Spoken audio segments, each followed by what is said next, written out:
Okay, very good evening, one and all. Welcome back for a session with the Madras Canine Club on the Smooth Fox Terrier with Linda Sallee-Hill of Foxwell Fox Terriers USA. We have great pleasure in hosting her for the second time. Linda was earlier with us, briefing us on the grooming as a professional groomer. So Linda has been with the Smooth Fox Terriers since 1984. That is close to 4 decades of experience with the breed, and she is a breeder of our merit award recipient from the AKC. She has got over 100 champions under her tutelage of breeding over these years. So over to Linda. Very good evening, Linda, and good morning to you for that matter. So how are you feeling today? Oh, doing great. Yep. Everything. Wonderful. Thanks for joining us. So how are you feeling to be back with Madras Canadian Club's page? Oh, I think it's awesome. You guys are great. so, So nice. Thanks for your patronage. So we will get started with the usual question. So before we go to this first question, how did you get started with Smooth Fox Terriers? well, actually, I started in Scotty's, and Okay. Scotty we had his bite didn't turn out right, and then we never could replace him. So we started looking at all kinds of terriers, and we fell in love with the smooths. So Okay. that's where we started. We looked at Wonderful. wires and Lakelands, all kinds of things, but there were a lot more work with that coat. But why this fascination for terriers?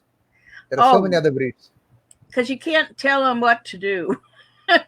They're like 2-year-old kids for 13 years or so, and they have a mind of their own. And when you own terriers, other breeds tend to seem a little boring or, or mellow.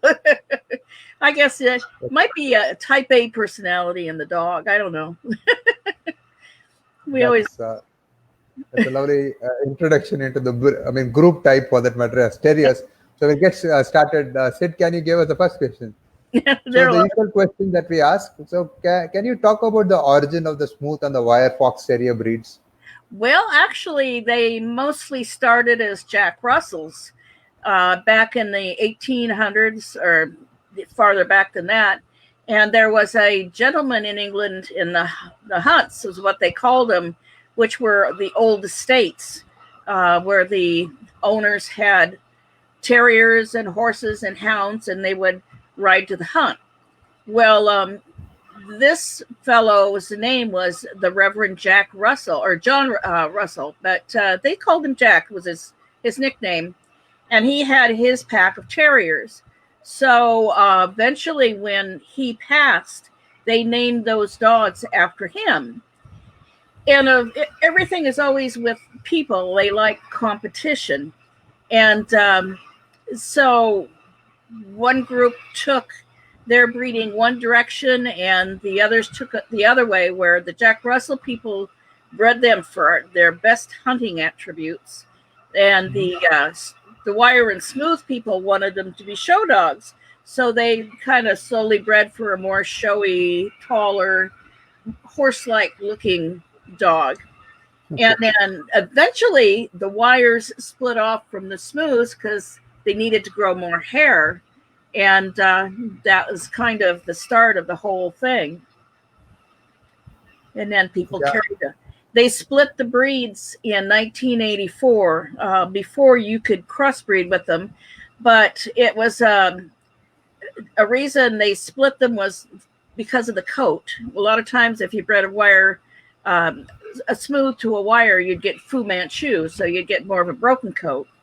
And they also wanted the feet of the smooths because smooths always had better feet and better bone than the wires. So when they split the breed in 84, used to be they were all shown in the same classes. Mhm. And they were a variety, a fox terrier variety, instead of like a smooth or a wire. But mostly in the variety, the wires would win because they were more fancy. So they split the breed, and they could compete and both be in the group that way instead of just one of them. Okay, I think that also answers the second question. Anyway, Sid, can you just run to the second question? We So flowed that is right in. what we wanted to understand. We wanted to understand that earlier the smooth and wire fox terriers were allowed to be bred together, but why did the practice stop? And I think you've addressed it. But why is that in 1984 that they decided to stop and bifurcate them into two breeds? Yes, you were talking about the ability for smooth terriers to compete with the wires were a bit tight, but why did they stop the breeding aspect of it? That's a good question. I guess they were developing more coat on the wire, a fuller coat, and Okay. yeah, it just it wasn't producing what they wanted, and AKC wanted to. I think they got a lot of pressure from the smooth breeders, but it was the year that I got into the breed, and so it was just like, okay, well, I wouldn't want to compete with those guys. I mean, they're absolutely beautiful when they're done, but so are smooths, but it's a different look. Okay. So it makes sense. Seth, can you go on to the next one? Okay. So, so do all terriers have the same behavioral traits and characteristics? And apart from coat, what are the other differences you see between the smooth and the wire fox terriers? Oh, there's a lot of times the temperament is similar. I mean, they're zany, happy, bouncy dogs. They make you laugh. Hmm. If you don't have a sense of humor, you will think they're crazy. Um, they're fun. They can be loyal, but they're very independent. And the reason they're independent is because they were bred to think for themselves and make their own decisions. Um, this fellow here is Rascal, and he has excelled in nose work. So Okay. he he finds things. I never showed him, but I think once, and he is a brother to Patton. But Okay. he's a really good dog too. But the wires are easier to show sometimes because they'll stand there and look at you. And the smooths, unless you really work with them, they'll just kind of thumb their nose at you. So you've got to really have a relationship with them. And that's why it makes it hard to take a smooth to a show and hand it off to a handler if he doesn't know the dog. With a wire Mhm. coat, it's a lot easier just because they're that way. And, you have better bait, they'll go with you. So, but other than the aspect of behavioral traits, what are the conformational differences between a wire and a smooth fox terrier? Actually, there's quite a bit of difference. They're not like a smooth body with hair. Their Hmm. um, their structure is different.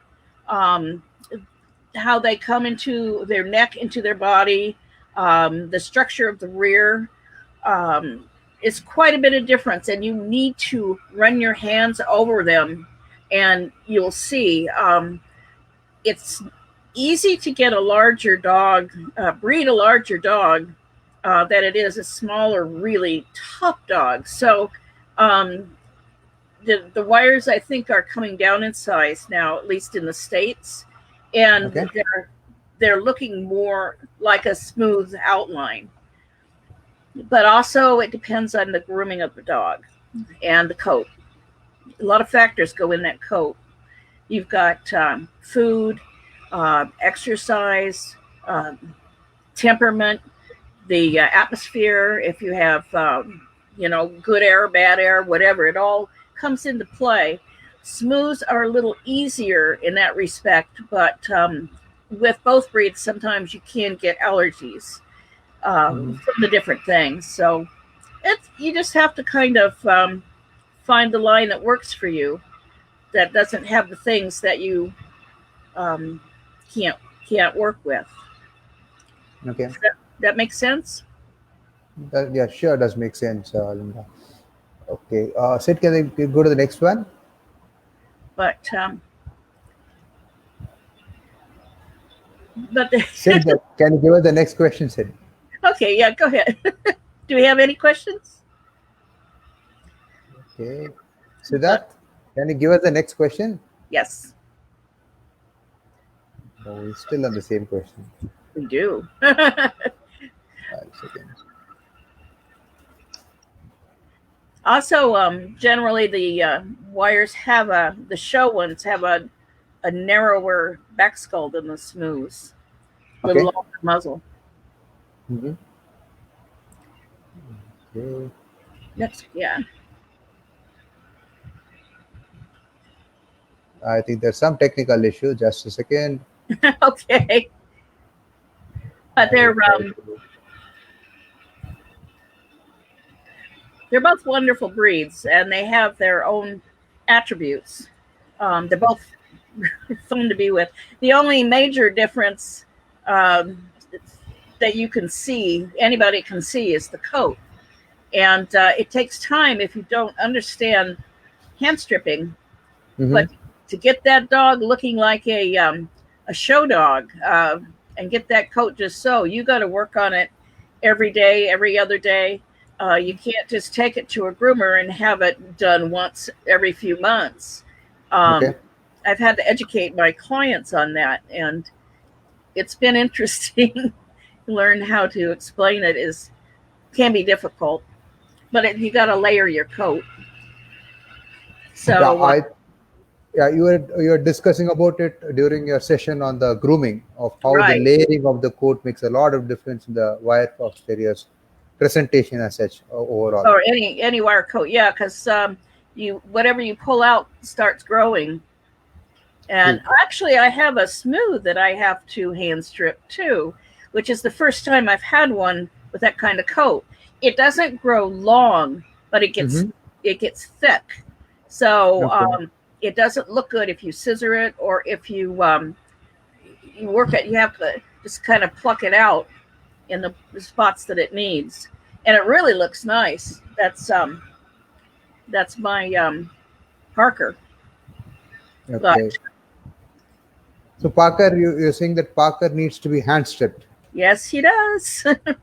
And it's not all the coats on the smooths you can strip. Mostly, well, my Australian lines, Mm-hmm. um, they have a tighter, flatter, shorter coat, and Okay. it's not got as much. It's not as thick and wiry. Okay. It's harsh, but I usually trim them with clippers and then the scissors, the thinners, Okay. and Okay. but Once. you want to look at the Yeah, stand. it'll be great if you can show us the image that you have on the standard. All right, this is the outline the American Fox Terrier Club suggests for a smooth. It's Okay. not. It's not. It's more like they call a cleverly made hunter, which is a horse. It's Mm-hmm. not too long a body, not overly done neck, a nice high tail set. The rear angles aren't overly done or overly straight, and your Okay. shoulders should be 45-degree angle to be, the maximum of what they want. But then you have your different parts that you need to work with, like ears, and ears have maybe 9 or 10 different ways that they can come out. But here's what they like for the American Fox Terrier Club, where your ear leather starts above the top of the head. Mm-hmm. It V's down either to the center or the outside corner of the eye, and Eyes. Okay. and you want your muzzle to be full all the way down, but not coarse, which means under the eyes, the cheekbones will be chiseled out, so you can have nice fine chiseling, and it gives the head some refinement without losing the strength. The teeth are important. This is one of the DQs in the breed, Mm-hmm. and they say they want a scissor bite, but then they will accept a much undershot bite or much over, which I find it. I don't know how that you would really want that in your breed. Much under, like maybe where you could stick a narrow coin between the teeth. Okay. But undershot is a whole different story. Now, my experience with my smooths with the longer muzzles, Mm-hmm. and probably in most smooths, the upper jaw grows at a different rate than the lower jaw. Okay. And there's sometimes when you get an underbite in a puppy, Mm-hmm. and by the time it's 5 months old, it's corrected itself. Okay. Okay. You have to know your lines, or you end up throwing out your best dog.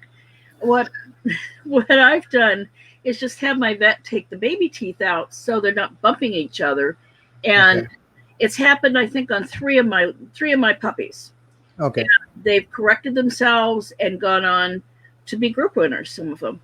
So you just you need to know your lines. Number one, that's the most important thing in breeding. Um, what it is that you have, don't lie to yourself, because what you have is what you have, and all you need to do is improve it. I mean, you didn't make the breed, you didn't make the dogs you got. You just have to work with the points you want to put into them, you want to retain, or you want to try and get rid of those points. And that's actually the fun of it. It's like putting a puzzle together, but it's working with genes. And that's why it's so important to know the history and the dogs behind the dogs you have that you're working with. And it's important to set up your pedigrees to know what is going to come through. What is going to show is not always a dominant trait, so it's tricky. If it Mm-hmm. shows again and again and again, generally that will be dominant. If Okay. it hides on you and appears a couple generations later, then that's pretty sneaky, and you don't want to line breed on that pedigree again. But that's the only way you can eliminate the problems that you Problems. feel are problems. Yeah, but Okay. So we'll go on to the next question, Linda. Though there's some problem with the tech support, so I will just read out the question. Hope you'll be able to answer it from there. okay, As a breed specialist, what, according to you, are the most distinct conformation characteristics of the fox terrier? There are so many other breeds. So, what are the very distinct conformation traits of the fox terrier? first of all, first thing you see about a fox terrier is the attitude of the dog and its head. Mm-hmm. That's the first thing that stands out. And they're supposed to have um, that really sneaky look. I mean, a really foxy look. The eyes are like to look right through you. Those ears and the way that face is set up is part of the whole thing. It is sad that a lot of the dogs I've seen shown in the States don't have that because the ears are not in the correct position, Mm-hmm. or their eyes are too big and round, or the foreface is too broad, um, or they're too wide in the back skull. You want that smoothness with that nice. You can tell the difference between fine china and stoneware, and Okay. these guys are like they're fine china, but they've got strength behind them. Um, it's just I don't. It might be they're very impressive, and if you don't think, a lot of people don't even know what this breed is, and you bring a dog in and he stands there at attention and he's all set up, and all they say is wow, that's really something. And a lot of people have gotten in the breed just seeing them for that moment, and it really appeals to them. They look actually like a little horse, not a Oh, saddlebred. They're not supposed to look like a saddlebred with their neck all ranched up and high stepping. It's supposed to look like a horse that could go out and jump all day. But the foxes, shorter coupled in the body, strength of legs, good feet. They want cat-like feet. And I'm bad. I don't always keep my nails as short as I should. A lot of people trim them back so they're like Dobermans. But these dogs do work, and they do need that for grip. Okay. Not on cement when you're showing, but when they're out in the field working, they do need that. And that's also another reason for their thumbs, their dew claws. There's like 12 muscles and ligaments and stuff that run into that dew claw. And when you snip that, it takes part of their balance off, because you will notice that when they're running, we call it fast cat here, where they have the races and they chase like a rabbit tail, and it's a timed event. But the dogs with the dew claws, they can grip the ground, are generally faster than the ones that have the slim legs. It depends on, of course, the length of leg that the dog has, the length of body. If they have more leg and more body length, they're going to be faster, just like a greyhound would. But in agility, in different things, it's the barn hunt and stuff. It's nice to have all your pieces there. And long ago, I decided that I would rather not cut pieces off my dogs.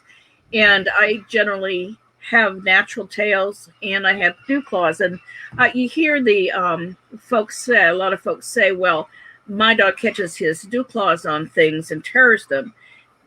It happens, yeah, but how many times in a year does that happen? It's not that huge of an occurrence. When it does, yeah, they're bloody and messy, but I would rather have the dogs in whole than, that's Mr. Simon, than or Mr. Bond, than in pieces. Now, he does not have his dew claws, but he does have a natural tail. Mm-hmm. So it was most everybody in the States takes the dews off, and okay. So it was like, well, should I or shouldn't I? And I finally quit doing it. It's not a kind thing to do. So. And as you rightly said, it also got a functional use for the fox terrier. When he's on the field, when he's going to grip, I think that gives him a bit of traction, isn't it? That's what you were mentioning earlier. Yeah, and when they're digging out a squirrel or going to ground after something. This guy is a really good hunter, and he was shown. And you can see how impressive that stand is. But somebody dropped a big metal object right next to him in an indoor show, and that was it for wanting to be indoors. So you got to be careful of those things at shows. But okay, so we'll go to the next one. 1 second. I think there is a question from one of our viewers. There is a question from Ms. Priti Jaiswal. She is asking, I have a wire fox terrier, and I do the grooming every 2 months. I do use the clippers at some areas. She wants to know the details about how and where recommendable to use the clippers. In which part of the body is it recommended to use the clippers for a wire fox terrier? Is it being shown, or is it just a pet? It is being shown.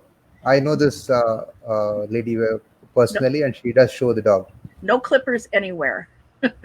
Okay. No clippers. The only spot you would want to clipper with the fine clippers are maybe his nuggets, and to take the hair off of his testicles and his sheath.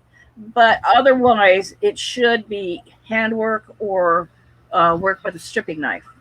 Then there's tons of different kinds of stripping knives. Right now, in the last few years, I've preferred Hopner, which I believe is a German knife. Mm-hmm. And but you can use your fingers on a lot of the fine places, or they make the stones in the shape of knives. that are really nice for the ears and the tender areas. But you need to do it on a constant basis to keep that coat rolled, if it will roll. Um, if you have enough coat, some dogs don't have enough a kind of coat that you can roll, and you have to start it over every time you plan for your shows. But no, put the clippers away. Not a, it'll take all the harshness out of that and just leave it fuzzy undercoat. And eventually your black areas will turn to gray, and your white area or your tan areas will turn to white. So you'll When lose you use the clippers, isn't it? yeah, you'll lose your color. And it's because at the end of the hair, where you pluck it out of the skin, where the hair comes out, you can see that there's no color there. It's white. And it's just the way the coat is. If it's an Irish Terrier, it'll fade and look washed out. Same with the Airedale. Any harsh coat that needs to be stripped, you really can't clip it. If you clip it, you don't want to. If you use like maybe a 3 or a long comb, you might be able to shape it up a bit, but it's still not. It's not going to be a really good show coat. Thinners. Rick Kashudian, who was a famous handler and groomer here in the States, he's been gone for many years now. He would give you you'd be really in trouble with him. I'll be nice because I won't say what he would have said, but you even use the knife on your feet, strip up, and shape that foot with your knife, not with scissors. Really, and I started doing it, and it really makes a difference in the look, total difference. And also it helps keep that silky hair from coming through. Sometimes they'll have that silky coat. You want to get rid of that because in front of the hocks, on the inside of the legs, that, and then down around the ankles and stuff, sometimes you can lose your coat if you don't keep pulling the long hairs out. So it's a little tricky. It takes a little more time, but regulate maybe every couple of days you work on the coat, and then it'll always be in shape and won't get ahead of you. I'm sorry. A lot of sense. I think Preeti is also kind of said thank you, ma'am, and she kind of understood the crux of it. So we have another question from another viewer. There is Mr. Prasenjit Chatterjee. He says, "Hi guys, just want to know, in the smooth fox terrier, the fold of ears should be above level of skull or parallel to the skull level?" It should be above, and it shouldn't be wide. It should be. Sid, can you show one of the head studies that we have so that Linda will be able to correlate and explain better? That one of Bond was good.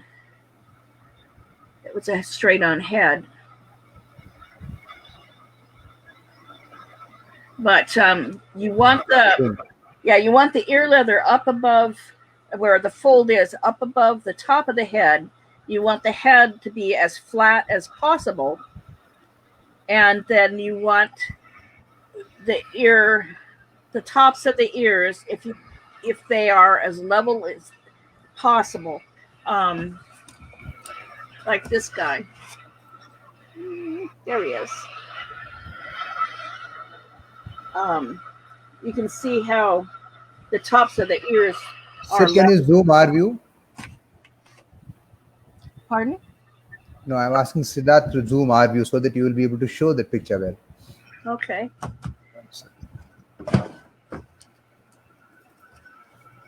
Let's see if I've got a face forward one.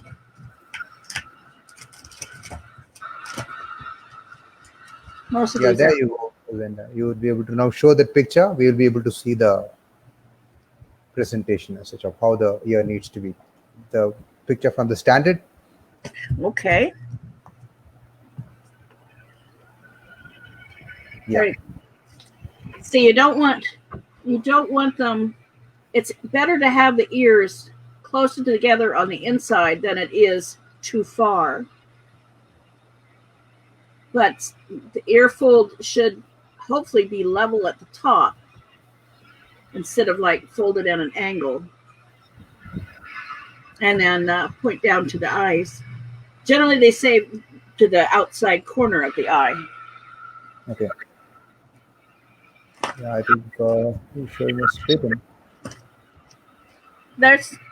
There you go. Now his his right ear is up a little on that one side. That's the side of the ears in my lines that I've always had it just to be a little bit off.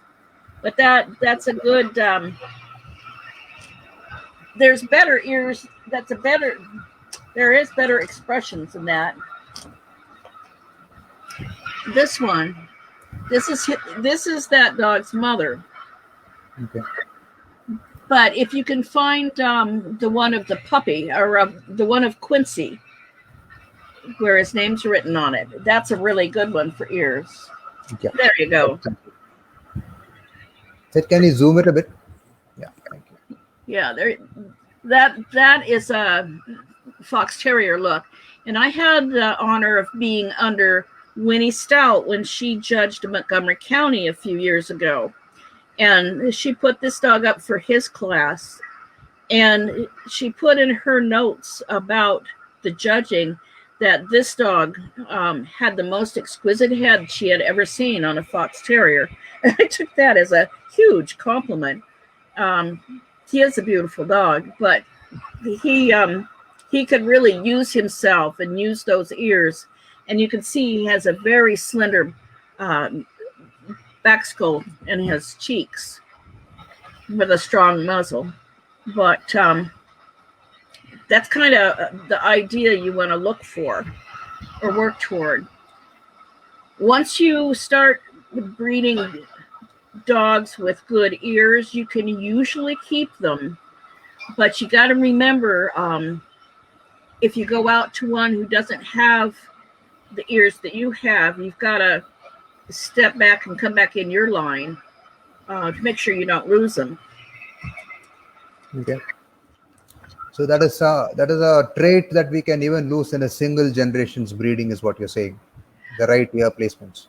You can change them, yes, but So, to keep them, you want to do a couple of generations. okay. To get the right placements, you need a couple of generations, but to lose them, you can even lose it in a single generation, is what you're saying. It depends. It depends how lucky you are if the genes go together right. So you got to kind of throw your money in the pot, take your best options by what you know about the dogs, and see what you get. So makes sense. I think that answers Prasenjit's question. So we'll go on to the next question from one Mr. Karthikeyan Parasuraman. He says, if the ears are pricky as a puppy, can it be corrected by using a clip or taping? Also, should we remove such puppies from the breeding program when they grow as an adult? He's referring to the prick ear syndrome. That's what happens when you have smaller ears. Well, depends how old the puppy you're talking about. All the puppies when they're born have little tabs, and then they eventually turn into ears. A lot of times they look awesome when they're a few weeks old, and then they stay small, and then they start going up. And if they're small ears with a little thicker ear leather, it's tough. Some breeders just automatically glue ears down and wrap tape around their head, duct tape or something if they have to. But if you actually want to see what you are producing and what you're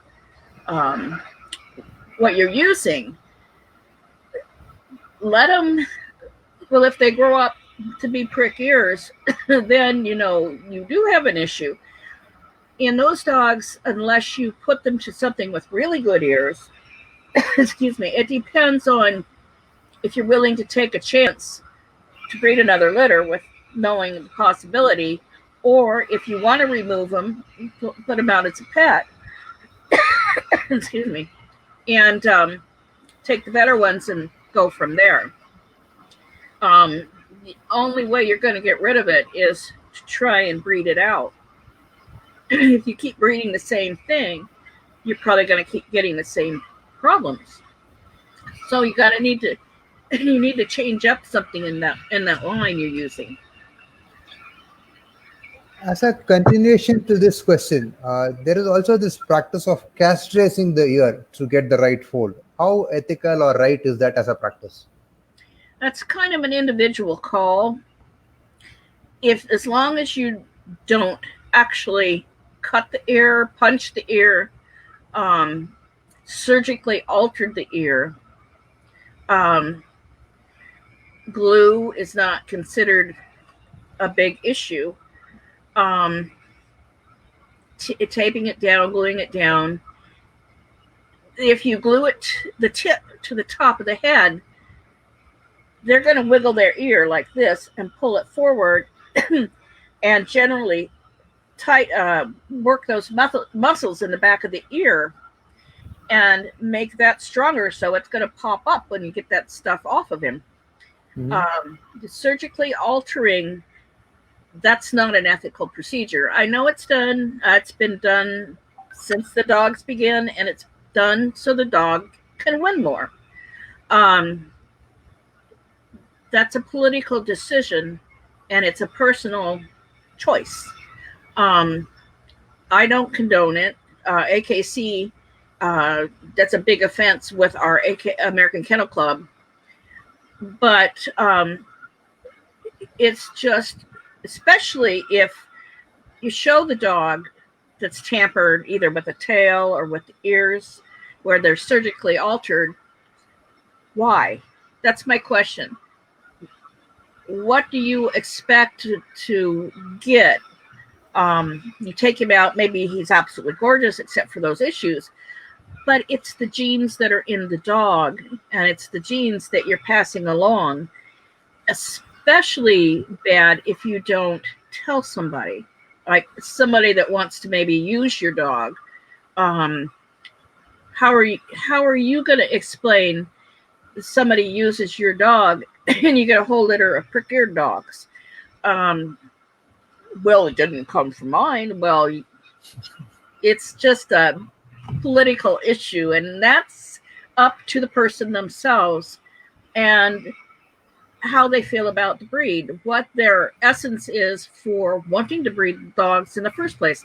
Is it to win, or is it to produce nice dogs so they can continue to be clean, nice dogs? So it's just up to the individual. And I know wire ears set differently than smooth ears. They're smaller and they point them in. Generally, they set them.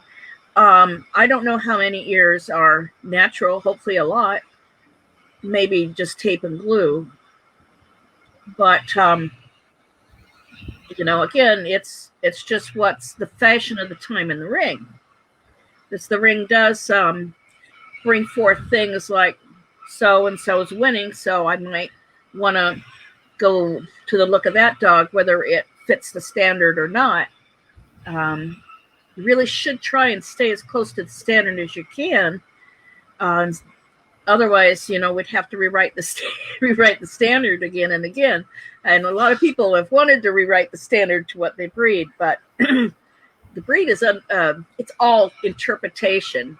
And it's whether you like a look, like a look of a black face that's longer muzzled, or or shorter bodied, or it all depends in your interpretation of what you think is correct for your style of dog.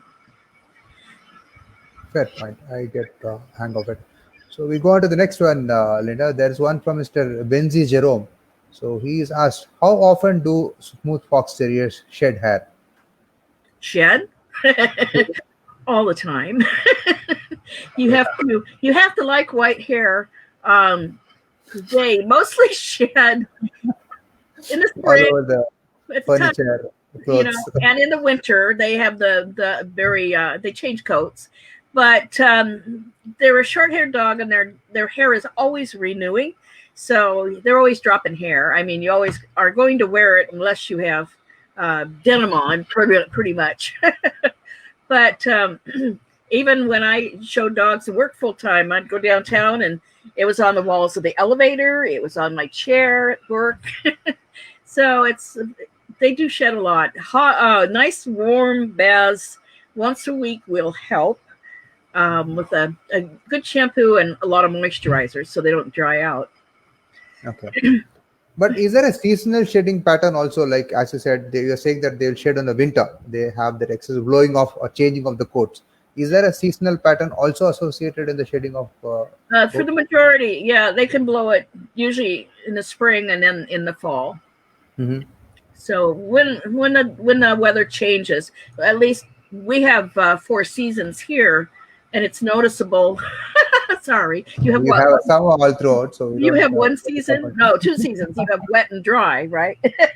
So you don't get to comment much on the seasons. Okay, but you're referring to the fall and the spring where they exactly. But if you keep those baths up and brush them out, every day or a couple of days, bath maybe once a week, it will help a lot with the shedding. Fair point. Yeah. So that I think that answers Mr. Benzi's question. So they have one from Mr. Ramesh Yadav. He's asked, "Hi Linda, I would like to know how important is the head planes to be parallel. I have seen some winning dogs here which has a muscle tipping downwards." Yep, down faced. Yeah, they need to, ask that they be level. So your top skull and your there we go. Your top skull should be level to your muzzle line. Sometimes they're not. Just not all the dogs can get the preferred head, but that's something to work on. I've seen some top lining dogs too that you got to remember you can change that head in a generation as long as you go to the right dogs. I would rather take a down face bitch if I had it to a dog with a really good head planes than I would the other way around. I think to me it seems that it would be easier to correct. But if everything else is in order on that dog and it's got everything else that you would really desire, it's sad that those planes are off, and that is just something that needs to be worked on. If there's a exhibit that's just as nice with the better head planes, then the other dog should be the one that goes up. But it doesn't always work that way. It depends on the judge you're under and what their preference is or what they see. So it's all kind of a this little bitch here, her grandfather is from Belgium. It's a Bell Fox dog. Her mother is a patent daughter who, of course, carries the he's about 45 or 75% Australian. Okay. And you get this head and neck combination, and that's really, I'm really proud that little girl turned out that way. But that's the expression and look that I really look for. But that shows your flat top skull and your level head planes. And your full muzzle, it doesn't have a weak jaw, which is good. Okay. Wire fox terriers, are they hypoallergenic? Yeah, that is another question that one of our members had. So there is a lot of hype about hypoallergenic breeds and dogs these days. So do you feel that wire fox terriers are hypoallergenic? What is your take on it? You're also a groomer, so you've seen these coats in various breeds and how they have reactions to human beings per se. They're more hypoallergenic than the smooth is, but unless you keep them groomed, they have undercoat and it does draw. Okay. Yeah, you'd want to try and keep a 4-week rotation on your groom, and that would keep them in pretty good hypoallergenic condition. Schnauzers coats don't seem to bother people as much. or the fluffy coats like the poodles or bichons and that type. If you want terriers, Bedlingtons are the Okay. soft coated, Wheatons, Regions. Okay. those type. But again, you've got the different types of grooming to be done on those dogs. And grooming, you can't ignore it. It can cause tremendous health issues with the mats and keeping up with them.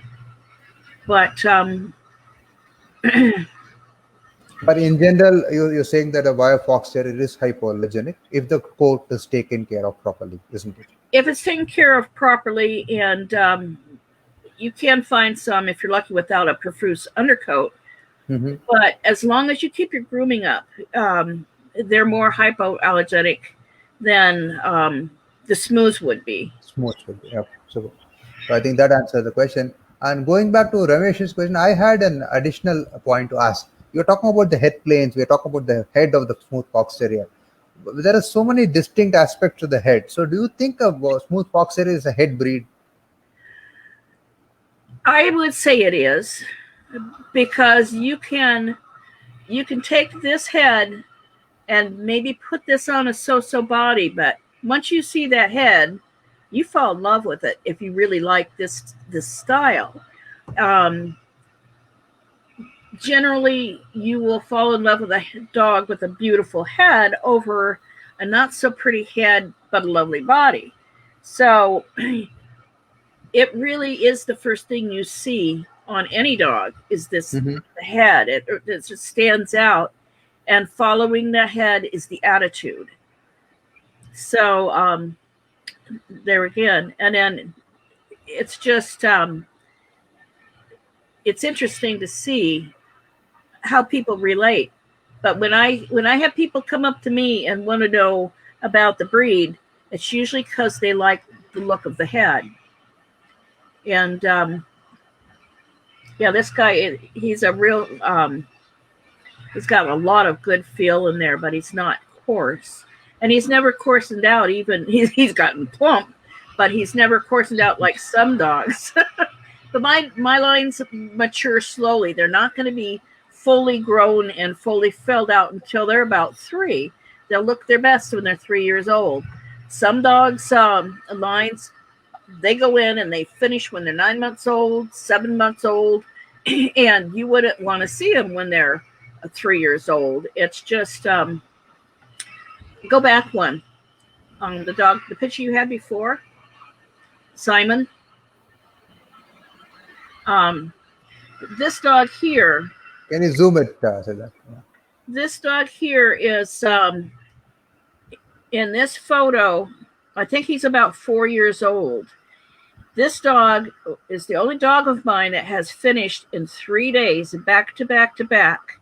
And then when he came back to me after, it was about 6 months after he finished this day. And he came back to me, and I took him to a show. We had our national specialty, and somebody had some perfume on, and I couldn't show him. The perfume just gave me such a headache. So a friend of mine walked him in the ring, and there was about 40 specials in the ring that day, and he came out with he won the Bowmanor Trophy that year, and that was for no, it was a Homer Gage Trophy, which was the best smooth male for the year. I guess it's one. I would have to look it up, but he won that national trophy with some stranger on him, and then I didn't show him much after that. But he was my pick in that litter that I had bred, and but you can see on this dog from the angles on his rear he's got a really nice rear, and from his hock to his foot it's nice and short, which is not, that's what you want to try and keep your hocks low. He's got butt behind the tail, which is this, you can see how his tail's set in front, and he has the pointy rear end, and that's the tilt of the pelvis. and that gives him plenty of pushing power, but it gives him a short back when you come up to his top line. Mm-hmm. And there's no bump from where his neck connects into his body. With us, yeah. It's smooth. And then you can pretty much see his shoulder line, his back. It should not be straight up into the neck. You should have your neck come down and then your shoulder into your body. And you shouldn't bump into a shoulder blade when you're running your hands down his neck. So he's probably one of the nicest dogs I've ever bred. This one is one to be proud of too. I've been lucky. I've had some decent dogs and made some decent choices on the breedings. His father was Buckley Captain Fantastic, and he was quite a good producer and a famous dog for Mike Buckley. Okay. While we are talking about the hind, I think there is a question from Mr. Prasenjit. He's talking about the loin. Siddharth, can you put up that question? That dog you just showed was also 16 inches at the shoulder, so he was just a smidge over the suggestion of the 15 and a half limited. 15, yeah, just a little over 15 and a half. So there is a question from Prasenjit, and he's asking, ma'am, what is your opinion about the loin of the smooth fox terrier? Should the loin be very slightly arched, or how else should it be?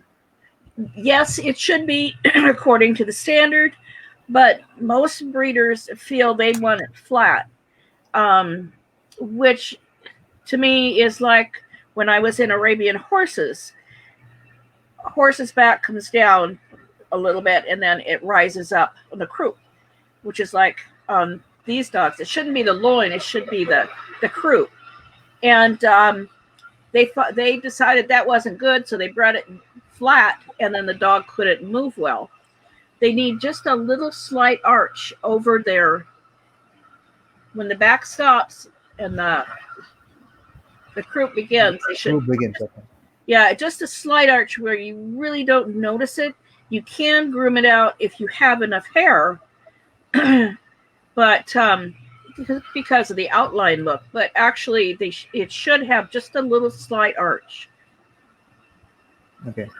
So that I think that answers Mr. Prashan's question. So we have, okay, so there's something about stacking, free stacking. There's one question from Mr. Sundar Kumar. Can you put it up, Sid? So, okay, so he's talking about give us some points in terms of how to free stack a fox terrier and showing behavior, as they are extremely hyperactive. Well, actually, that hyperactive comes in handy. What you have to do is con the terrier into thinking it's his idea, and it's best if you don't touch the dog or get down with the dog. It's best to stay up like this. Yeah, there we have handle pit in crufts.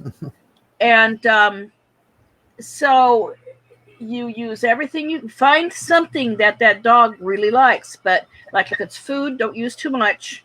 If it's a toy, don't overdo it. Something small, maybe squeaky, and hold him out away from you. And you may have to spin him around a little bit, but let him look at things. And he can they're not statues. They should be able to move and pose themselves. And you can turn him this way and he'll look at that. And he'll turn this way and he'll look at that. And you can use that. And if you cue him with a word, it'll take some time, but you can get him or her to do what you want and look more at you. One thing, I hate to say it, one thing, they do look good when they're standing there like a statue, but that is so not a terrier. A terrier needs to be on the tip of his toes, on the tip of expectation, and they should be able to move and point themselves in different directions where you can see it's a terrier. And so you can use all that hyperactivity to your benefit because it's going to really show the attitude, but just try and slowly work him into a pattern and you'll get there. but like I say, try and do it, like, look at that, or bird, or cat, or whatever you want him to cue off of, and try and stay away from the food if you can on these kinds of dogs, because they're usually in your lap or they come off the table, and if you're tall, it's easier than it is if you're short like me.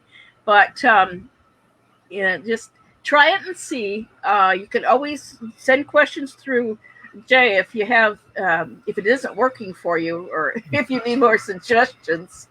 But give it a shot, see how it works, and stay calm. If you get upset, suck on some mints, as mints will cancel the scent that you're frustrated to the dog, and it'll help work better. While at this question, Linda, I would like to ask you about the sparring that we hear about in terriers. Terriers are Sparring? sparred. Okay. So, The sparring needs to be, the handlers need to know what they're doing. But it's the reason that they'll pull them out and put them together in the ring, and they're not supposed to touch each other, but that's supposed to bring them up on their tippy toe of expectation. And it does, as they're staring down the other dog, and it just brings them all up, and you can see everything you've got there. It's right here. And this is Matt Maddow with Stryker, and Evan Treadfall with Patton. These are brothers. And I wish I would have caught more of these pictures, but they know each other, these dogs. But it was like, okay, I'm going to stare you down. And then they really look fabulous when they do that. And the judge can really see. Because a lot of times your dog is naughty in the ring or bored or something. And this really, really shows the essence of the breed itself. And at least these dogs are not as hot as some of the others, like the Wires or the Irish, or the bigger dogs, Airedales, and they or the Karens. And then if you're not got a good grip and don't know what you're doing, you can lose that dog out of your hand, and you could have a kind of a mess on your hands. So, and there's been situations where that's happened. But once somebody in this kind of situation, it's usually not as high key as like in a group ring, and you have these dogs lined up, and something happens, it goes right down the line, and everybody gets they're all ready to chew up somebody. But it's it's just it's a terrier thing mostly, but it really enhances everything about that dog. That's why they do it. So that's good insight into sparring, because as we don't see much of terriers in India, we don't see much of sparring. Yeah, you're going to get more terriers, I'm sure, as time goes on. Okay. So that, can you have the next question from Ramesh? He's on the tail length as such. Okay, what do we got here? So Ramesh Yadav asked a question. So Linda, is there a way you can identify if the pup is born with the correct length of tail, or is it longer? For example, the tip of the tail is in level to the hock's stifle or somewhere in between. What will be the ideal length? Do you have some kind of a measurement or gauge as an experienced breeder? Well, generally, if you have fat tails, and you can tell a fat, short tail on a dog, this litter here had the fattest, shortest tails, especially the tan one with that beautiful head. And they did not grow. They don't grow as long as the slender tails. The slender tails are generally longer when they're puppies. Can you put a puppy picture up that shows the tails? Do we have one? Yeah, we have one with both of Roxy and Nicole standing up. Yeah, that one. See, this is a natural tail. The blacks did not have as thick a tail as the tan. And this one did grow a little bit more. But, and also how they come over the back. Generally, as these dogs get older, that tail will rise. But if they spar or get real excited about something, they can pull that tail down. But do you have a picture of the baby puppies in here? I think there's.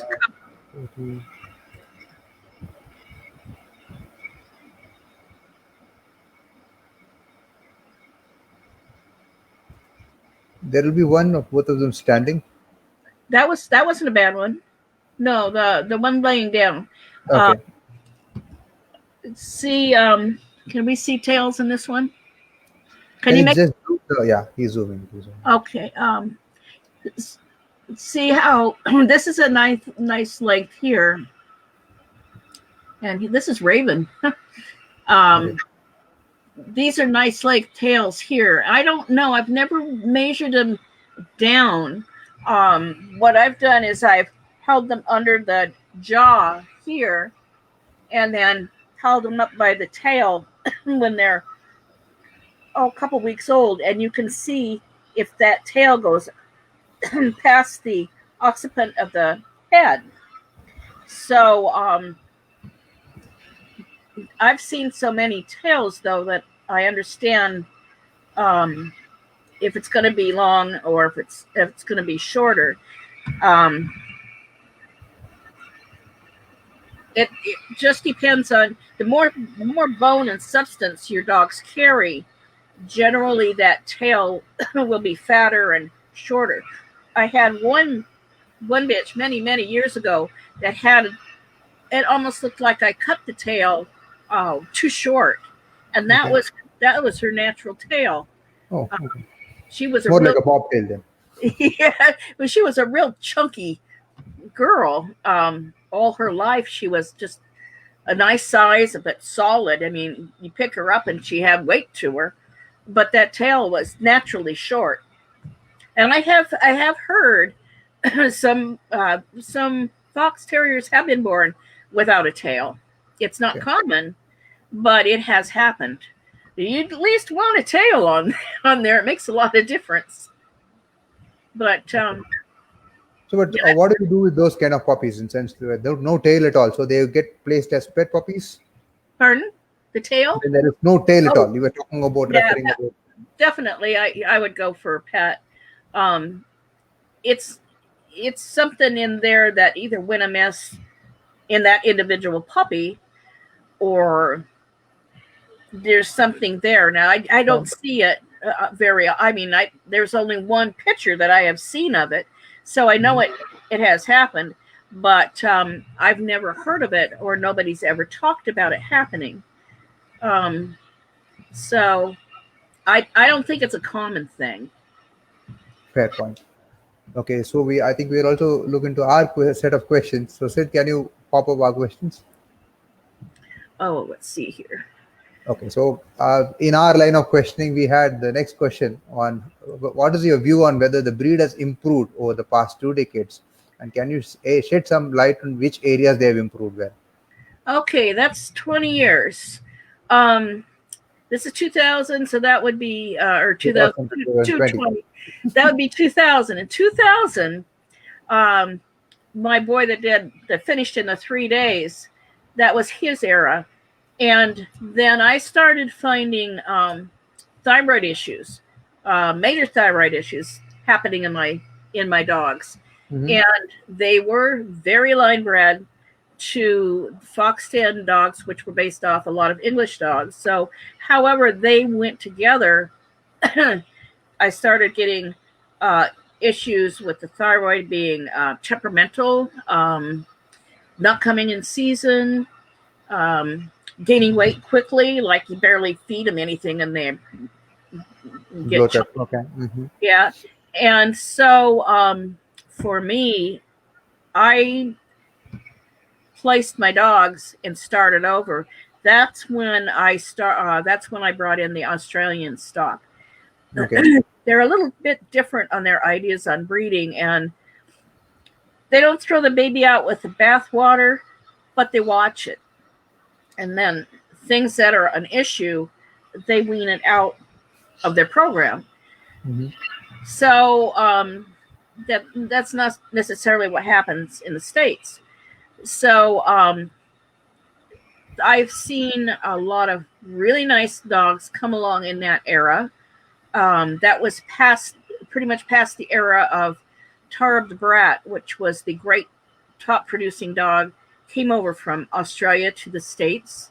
Mm-hmm. And he's still, I believe, the record holder, top producer with something like 135 champions that Wow. dog produced. And the, Quite nice. the influence of that dog really is in all the fox terriers today in the States, not necessarily in Europe. But then you tend to think, what's good? If some is good, more should be better. Well, it's like Italian cooking. Some oregano is good, but more is not necessarily better. Mm-hmm. So you kind of can overdo that situation, and there was a lot of things that branched out because a lot wasn't known what was behind the dogs or how it would mesh with the American dogs at the time. There were some really great winners. The Dossets had some fabulous winners from him. Two Fox the Curdle is one that comes to mind. And then there was Craig Crest Shogun. It was Craig Crest Kennels. He was really a great dog. And I actually bred to that dog 3 times and got some really nice stock. One of those puppies started Lori Koth in her smooth program. Okay. And there's just so many to name. But then when things started to be a little, they were going too far that direction, my foundation girl was a double brat great granddaughter, and I sent her back to Foxton to breed to this solid dog. Basically looked like the Simon dog that finished in 3 days. A tan and white dog called Warspite. Foxton. Are you referring to Hillary? Hmm? Are you referring to Hillary, the bitch? Did I what? Are you referring to your girl Hillary? The double granddaughter. No, because I sent her back to a different line. Okay. And that's bring up Hillary. This is what I produced being bred to an English, more English style dog. This girl, you can see that she's elegant, which the smooths aren't necessarily supposed to be elegant, but she's young here. She's only about a year and a half old here. And that's me in the background. And I brought her up. I got her up to number 4 in the States. And that's when we had tons of entries, like 200 dogs, 200 smooths at Montgomery County or National, or there was a major at almost every show I went to. And but this is the culmination I got, and I loved how this turned out. So that's the direction I went. But also with that direction, that was back in the late 80s and 89, I think. And then but down from her, she gave me 7 champions, and then down from her, I didn't get anything as good as this bitch here.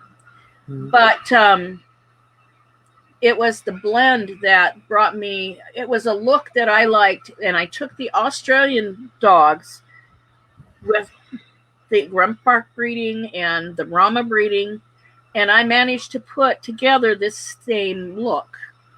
So it's a look that I was able to, it's in the genes of the dog that I was able to put together again, but with different lines.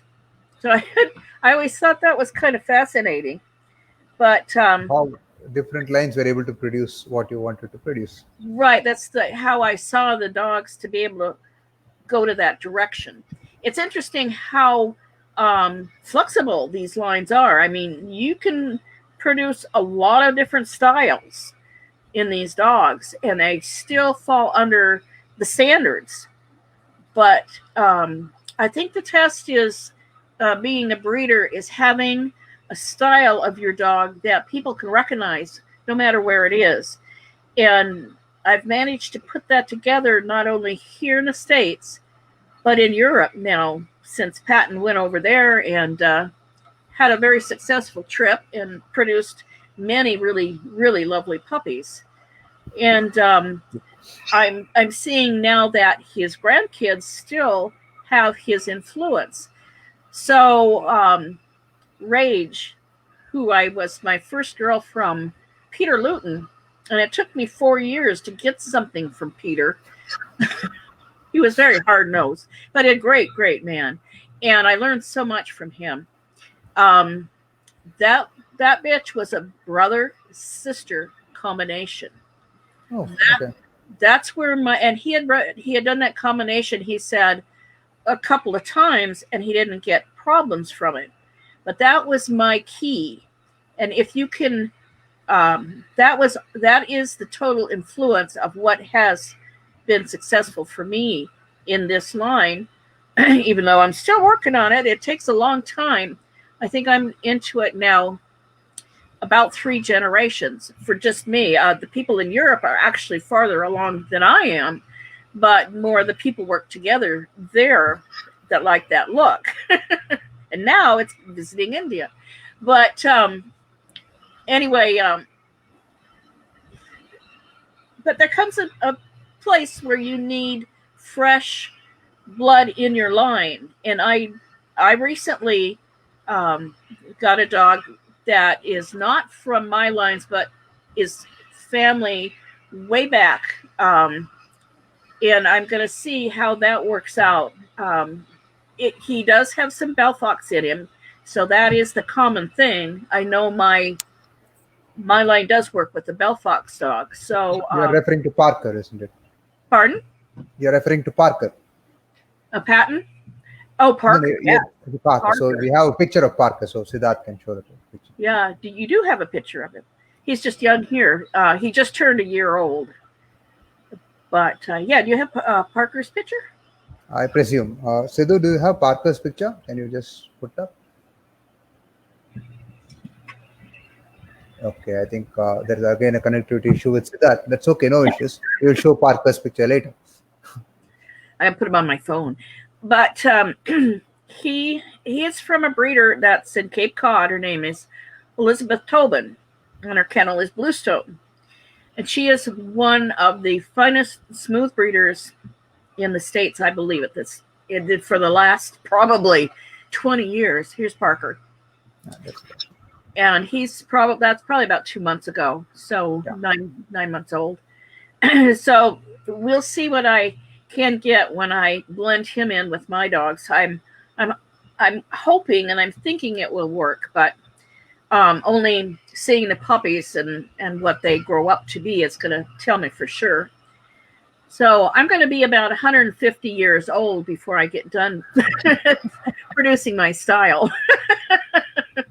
Oh, but actually, Jai, you have to help me keep that going. But, my pleasure, Linda.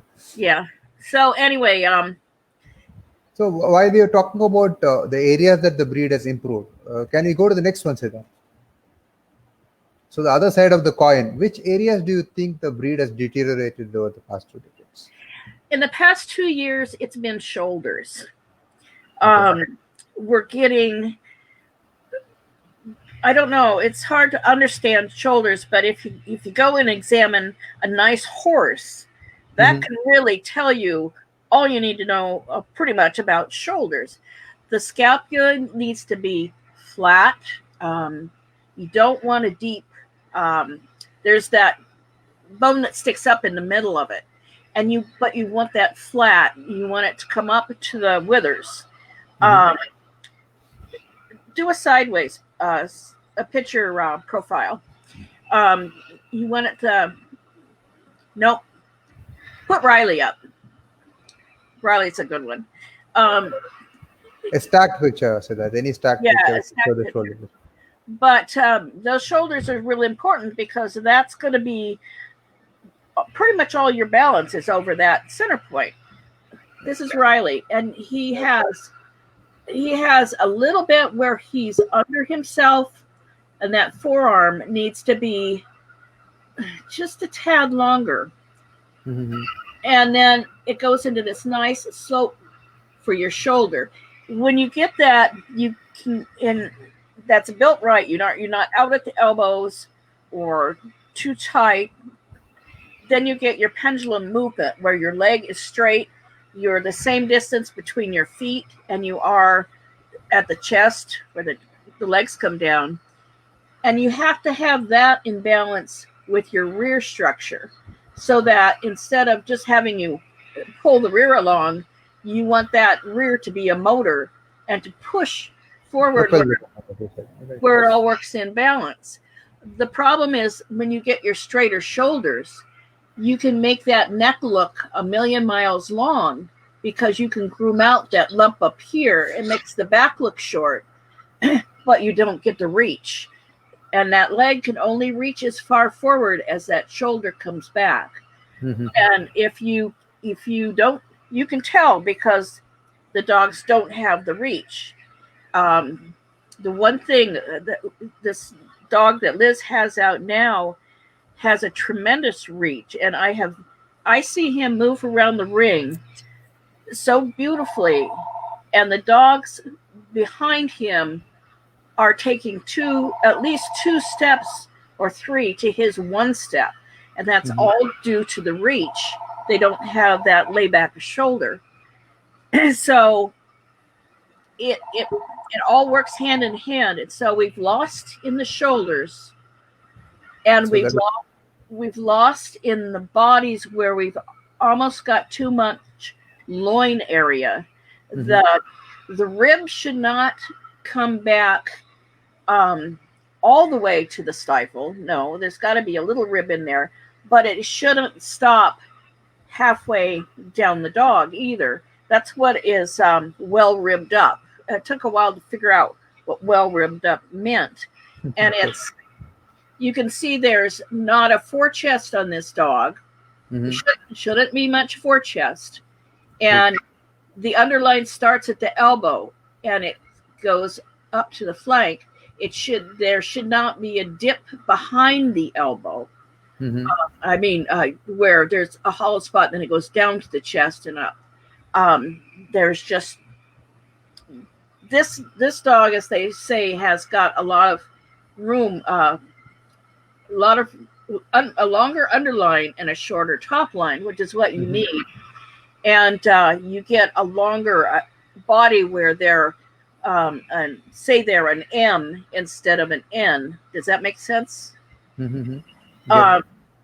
They need to be square in the body. The point of shoulder should match to the point of hip. The point of the wither should match to the bottom of the foot. And then the length of head should be the same as the length of neck. It's interesting how it all fits. And we've lost in movement too. A lot of poor movement because of the shoulders. A lot of rears that aren't correct, where the rear legs actually, when they're moving, are crossing each other in Mm-hmm. front of each other. And then that's the main thing. And then ears down on the sides of the head instead of up, and then setting too low. We lost the expression. Those are the main things I see that where we've lost. And that's only in some lines. There's others that have been really good about keeping those pieces. Mm-hmm. But those are usually the ones you see that are winning the most too. Okay. Makes sense then. So that, can you go to the next one now? Okay, so this is another question in relation to the overall substance. There is a view that smooth fox terriers currently are either too coarse or too fine. What is your view on this? I think generally they're a little too fine. I know I've had trouble with that. Mm-hmm. And another reason why I brought Parker in, he's got that nice round bone. Mm-hmm. Instead of the triangular bone on the forelegs. You want round all the way down to the foot. And Okay. from Like pillars. right, like a pillar. Yeah, exactly. And you just want a little bit of toe sticking out. You don't really want an angled pastern like you would on a horse, where they come down and they angle down with the hoof. You want it straight down to the floor and then little toes. There's used to be in the old days, like back in the 30s and 40s in their heyday, there were breeders you could go to where you knew you could get legs and feet, or you knew you could get short backs, or you knew you could get head and ears. Now, no, it's not that way. So you have to figure out the dogs that will work to give you those things if that's what you're missing. And again, there goes the puzzle. So you just It's all a $1 million question, as you said. yeah, you kind of keep throwing out the pieces of puzzle and putting in a new one, see which one fits. Like repairing your car, you need a new carburetor. Okay, let's try Parker. But yeah, it's I think they generally err on the side of being too fine, and then you try too hard and you get them way too coarse, so they look like a plow horse. Yeah, you know. And so it's the happy medium that you want with that round bone. Fair point. I think that explains that. But said, can we have the next one? No, sorry, please. that's good. Yeah. The major disqualifications. We have only 3 disqualifications in our standard for the smooths, and the first one is ears. If the ears are up, if they're rose like a greyhound, or if they're tulip and kind of just hanging out there, those are the disqualifications. Now, some of my dogs with nice heads get beaten by dogs with DQ ears, but I'm a good sport and I haven't complained about it yet. But we'll see. You know, a show is a show. But that's just ears. Now, the next one is the nose. The nose is not to be, it's to be black and not spotted and not cherry. So don't be afraid of your puppies if they come out with spotty noses. They generally fill in, and the pigment around the eyes, of course, you want it as dark as you can, and a little spot usually means it'll spread out. But eyes don't count. It's the nose that is the DQ. The other one is the mouth. Again, the scissor bite is preferred. The much under is not good, or the much under or the much over. But that again is the scissor bite is what you want. It's perfect. But the under or over is a judge's. First, it's a breeder's call, and then it's a judge's call. Now, I know someone who had 2 litter mates, a brother and a sister. They were nice. They both finished with underbites. I probably would not have shown them, and I don't know if they produced anything. But why put the effort and the money in showing when you have something like that to deal with? Maybe breed a litter and see if you get something better, and then place whatever. As you said, all the more a DQ factor, Kasey. That's an experience. I mean, and all the DQs are on the head of the dog. So you see again why the head is so important. There are suggestions like size. They suggest 15.5 inches, which I don't know metric, so you'll have to adjust that.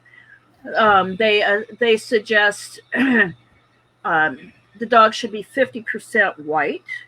The color equation. I think that is one of the questions that Rishi Jaiswal, one of our viewers, are asked also. He asked, what is the proper color marking of a wire fox terrier? How much is the proper percentage of white, black, and brown in a tricolor? It seems like the wires can carry more color and still look fabulous. As long as they have white legs, maybe some white on their chest, white tail, blaze face, they can get away with it more so than a smooth. And I have to be honest, I don't know what it says about color on wires, but in smooths it says 50% white. A lot of my dogs have not been, they've been like on the borderline, but you got to remember that it is mainly the balance of the dog that counts. If your dog has color, but is extremely balanced, moves well, you should be winning over a dog that doesn't have maybe white, but either doesn't move well or doesn't have good balance. So if you have a good dog with color, don't be ashamed to show it because it's well worth showing and it's well worth breeding. Now, my one girl, Raven, the first time I bred her, I did breed her to a white dog because she carries almost more than 50% of black. When they're tan, they aren't quite as obvious as the black. It's very obvious. So on her other side, if you can see, she's got black down that one front leg, and on the other side, she's very black. I bred her to a white dog, and I got 6 puppies, all that were almost all white. So don't let color fool you. It can change in a breeding. And as you rightly said, not to throw away the baby with the bathwater. And can you put up the picture of Dew, the tan dog? Yeah, Dew again is heavily colored. Find him, yeah, Mr. Dew. There he is. Yeah. You can see. Come back, Dew. Come back. You can see how much color this dog carries. This dog has about the same amount of color on the other side. And this dog produced 11 litters. Not one of them had this color on him, this color pattern. They were all, a couple had, spots here and there, but nothing as solid as this dog. So again, he was able to produce. He produced well. He produced quite a few winners and sweeps best opposite winner. That was wild in the ring, like the one we talked about. And she was cute. She had rings around her tail, like a barbershop ring. She was a cute thing. But so again, the only proper color is or improper color is like if he's totally brown or totally black. Then you got an issue. I would, if he's that good, try a breeding. But if not, I like the ones that are behind ink have got a lot of color. Some of the American dogs behind ink. Ink has not. He's thrown some color, but he's thrown some absolutely amazing dogs. He's becoming a really nice stud dog. But wires, I think they're just beautiful how they are displayed in the ring, whether they have a little too much brown, a little too much black. But it seems like they always like to have that glazed face and have it come down into their beard. Maybe that gives them the advantage in the best ring. Yeah, it just sparkles. It's just really pretty. Okay, so we'll go on to the next question, Linda. And said the next one. It didn't switch. Okay, my breeding philosophy, well, you kind of have heard a lot of it already. I have inbred, and I do line breed, and I do outcross. But you have to do it not over the top. I probably wouldn't do a brother-sister breeding, although it happened once to Hillary and her brother.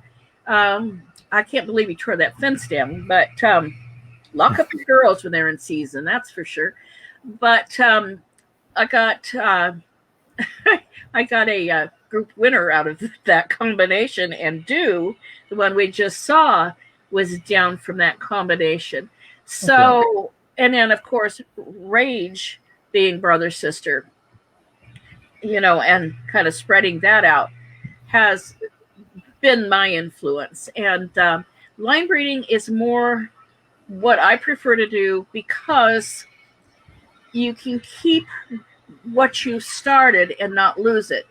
If what you do is outcrossing, which it's outcrossing, it's still way back there.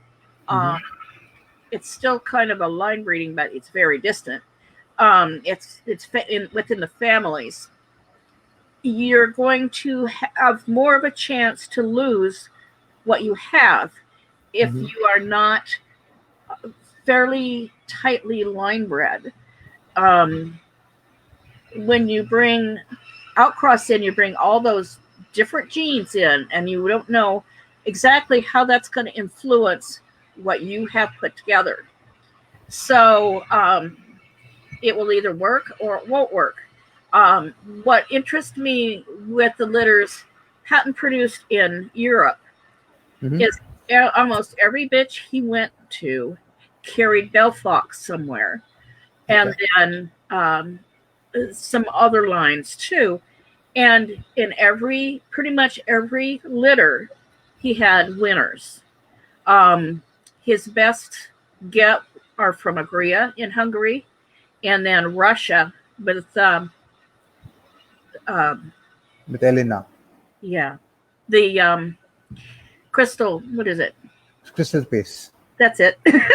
Okay, I've got a puppy I brought over from Russia that's out of the patent daughters that she has won so many things, so many best in shows, so many specialties with, and she has the brother as well who's really producing that same look, that same type.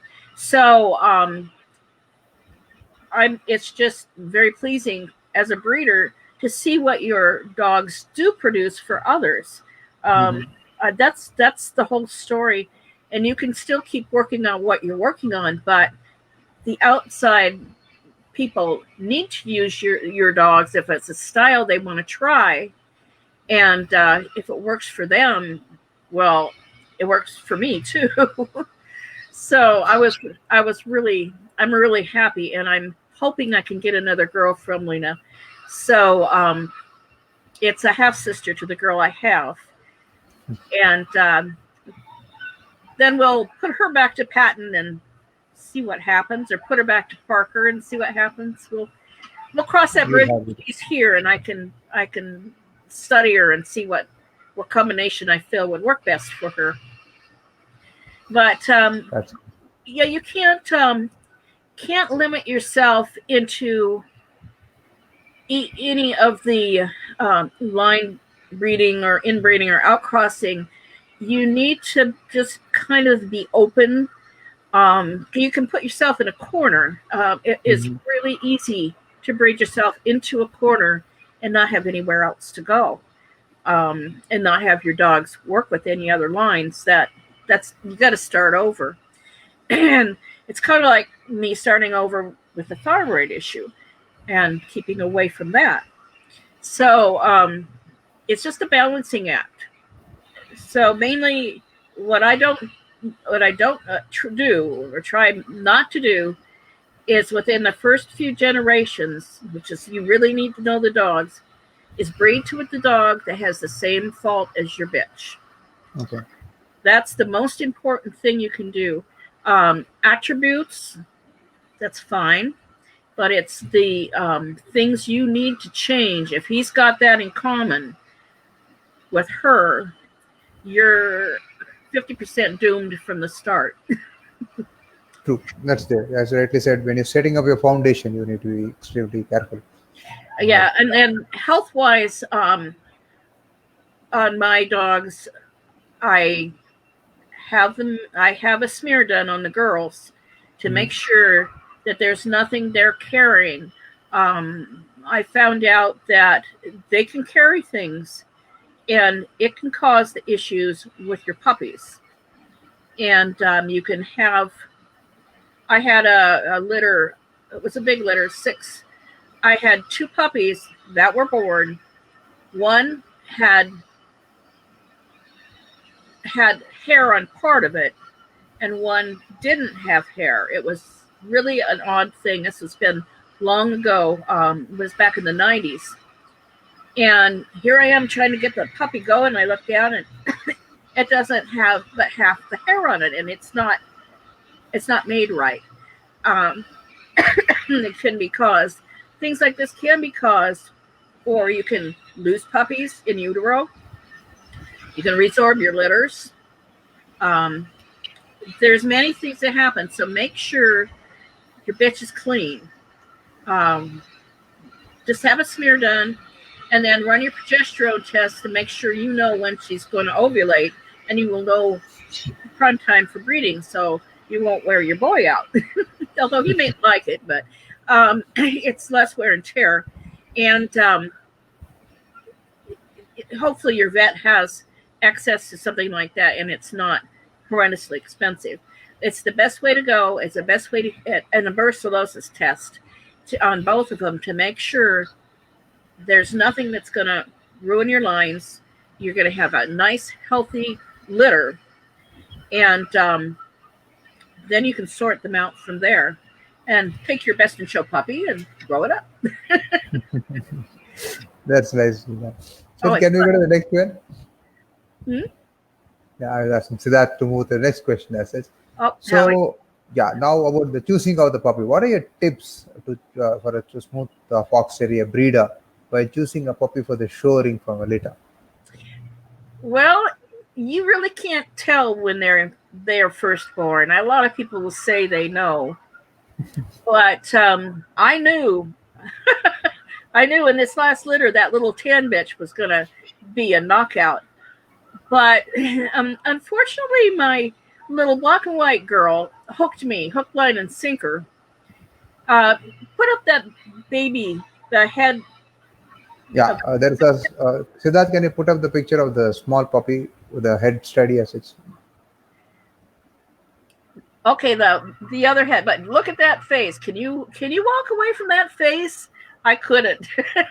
She has so much personality. She's not quite as good as the tan girl, but this one has all that silly attitude, but she has everything I was hoping I could get. And the tan girl, I knew would be in good hands where she went. And I will get a puppy back from her down the line, hopefully. But I wanted to play with this one, so they're in good places. And then the third girl, who is an absolute knockout, also you have her picture in here, Roxy. There is Roxy there. Yeah, put up Roxy. I just had the three girls, and Roxy's she's gonna kick some butt too in the ring. She's quite a little package. She listens better than her sister. I must like the feisty ones. But I have her all trained too, by the way, so she'll be ready to roll. But another thing is watch your teeth as far as what you have in the rest of the mouth. We've only talked about the bites, but it's not a breed that we count teeth on here. I don't know if they do under FCI or not. 42 teeth is normal for a bite. But sometimes this little bitty premolar here behind the canine doesn't come in, but you won't know that till they're about 5 or 6 months old. Or maybe they're missing 1 or 2 premolars. It's something to watch. That's the one thing in my Quincy dog. Well, there's 2 things in him. He was missing premolar up and down. And even though his head was beautiful and everything, I never used him, and I never let anybody else use him. But he was a big dog, and he also, in his lines, there were some heart issues.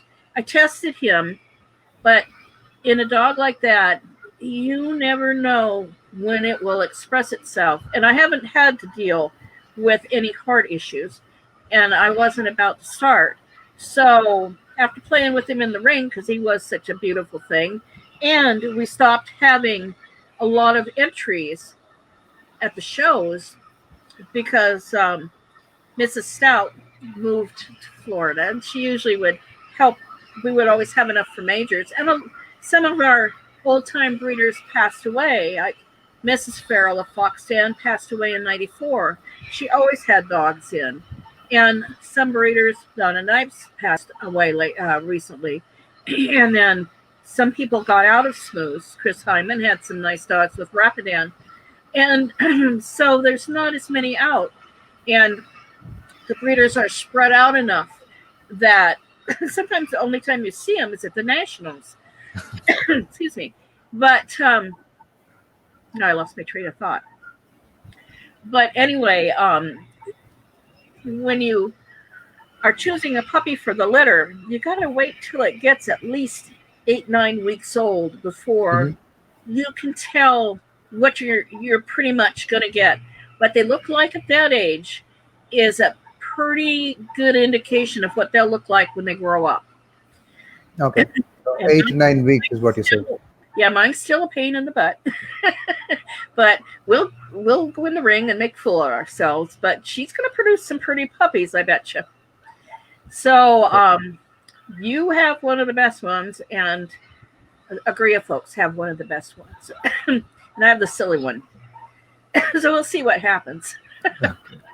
You can't keep them all, so you gotta send out some of the good ones, And that's important. The worst thing I think about, if I had all my dogs here, which I have some out in California, I have some not in the fires, I have a couple up in Massachusetts, in New England, and a couple in Oregon, is if we had a fire, if I had my dogs here, I would lose everything. And it has happened to people. So I prefer that they go somewhere where they're going to be taken care of and used, and I could have an option to have something back, and I don't have the worry of maybe losing everything I've started for the last 40 years. 40 years old. Watch your fire hazard, yes. Great. So can you go to the next one? So what are your top 3 dogs from the past, which you feel have contributed immensely to the breed? These are dogs which might not be bred by you, can be from anyone else, can be from the past. The top 3 that I think are the best, I think the first one is Turb the Brat. Okay. The second one is Champion Foxton Warspite. Warspite, okay. Warspite. And then the third one would be Patrick, the Virginia Ashlock Connor bred. Patrick is Laurelton's Now or Never. Those 3 dogs made the most impact in the breed, in the history of the breed in modern times. The older ones would be Ebony Fox of Foxton. He was an import. And then you go back, Downsborough 2 O'Clock Fox. That's back in the 30s, 40s. And I had the honor of sitting with Mrs. Downsborough the first time I went to Montgomery County in '89. What a sweetheart. And the old breeders were different than the new breeders. It was a different atmosphere. And it just, now it's more relaxed, more better competition. But also the handlers don't take as good a dogs as they did in the back in the old days. It had to be a good dog, a really good dog, for the handlers to show. Nowadays it depends on the handlers, but we have too many handlers and not enough really good dogs. So kind of works out that way. Or you get somebody that wants numbers for their kennel and they send them out with handlers to just finish them. That happens too. That's why with this line, I haven't got a tremendous amount of champions right now, but my style is different than what I compete against. And it's taken some time for the judges to realize there's more than one look in one area. So they're learning, especially when I bombard them with an entry of 4 or 5, but that gets expensive nowadays. So I don't usually do that. Besides, I'm retired now, and play with my grooming on the side, which that pays for my dogs, hopefully, my entry fees and food. But yeah, I'm still plugging away. I'll be 70 this year. I'm getting old, so I think I've got probably another 10 years, and then that's probably going to be. Then I'll be down, rolling around in my wheelchair. Let's hope for much many more years of contribution to the breed. Yeah. So now we talked about dogs from the past. The next question, I think, we'll talk about your dogs. So which are the top 3 dogs which you have bred or owned, which you feel have contributed immensely to the breed? Isn't that the same question? So the earlier question was about any dog. This question is about dogs bred by specifically by you. Okay, I would say Patton would be the top dog. He's got kids all over the world. Yeah, there he is. And he showed at Crufts his first year over. And he took a 4th in a very large open class. He was shown by Paul Wilkinson, who is a friend and a judge and also a handler. So, of course, we had to play like everybody else and get as much influence as we could. But he held his own. And the first dog, no, did he go 3rd? I think he went 4th. Anyway, I've got the ribbon over there. I think he went 4th. I remember that he went 4th. Okay. The first dog was the dog that won the breed over the Smooths. And I think there was an entry of about 60. But it was a fabulous thing. But he hadn't been used in Britain yet, but he was used all over the continent. Yeah, it's one of my favorite pictures. But there's a lot of people kicking themselves they didn't use him when he was over there. And he's got one junior world winner daughter, which is in Finland, I believe. Ing, where are you? You in Finland or are you in Denmark? I'm sorry, I I don't keep very good tabs on which country you're in. That was Patton as an old dog. Here he's about 4 years old here, and he's totally in his element there. That's in the front yard. And my husband does most of my photos for me, and he took this. But that was his attitude when he went to Europe, and he's very eye-catching. So him would be the first. The second would be my lady in red, who is Hillary. Hillary, yes, the girl with a lot of color. This girl, she was amazing. She did everything right. Never complained. She was really something. But she was my best friend too. But she gave me 7 champions. Her mother gave me 5. This one gave me 7, and then down from those kids gave me quite a few. But this one also gave me quite a few performance dogs. One of Red Rocket Randall was one of the top performance smooths in his time, which would have been in the mid-90s. Mm-hmm. And now Patton's sister now carries the title. She didn't like the show ring. Best I could do was a best opposite in sweepstakes and a specialty with her. We would take her and she would frown, drop her tail, wouldn't want to walk. So a friend of mine was ready for another of my smooths. This was her 3rd smooth for me. And she has had her for 2 years now. She got her when she was 8 years old. She has got, are you ready? 61 performance titles. I think we have a picture of her here. So can you show the picture? Her name is not Poppy, it's Fallon. And I think she's in the show. Yeah. Is that? No, that's not her. There she is. But I named her, well, her show name is Oh So Striking. And it really did fit her. But she goes on vacation all the time, and she does barn hunt and a little bit of earth dog, a little bit of agility. She's not real hot on that. She does trick dogs, got all the titles there.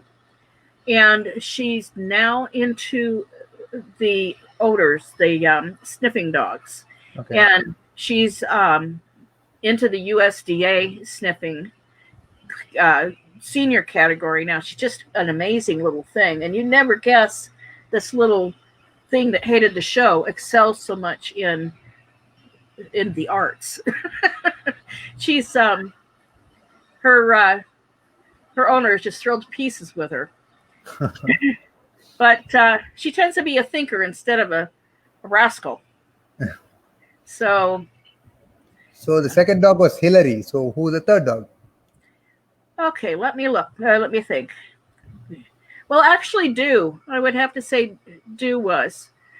Simon wasn't used enough to be able to give him much credit. He produced mostly performance dogs, but Dew produced in 11 litters. He produced some really, really decent stock. I co-owned him with a lady in New York, and she did most of the breedings, but most of the time didn't tell me what everybody did. I just kind of found out when it came through on the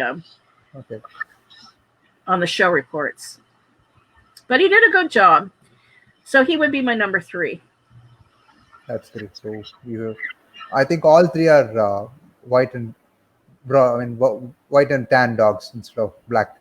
Yeah, I think you're right. I think I have a preference for the tans.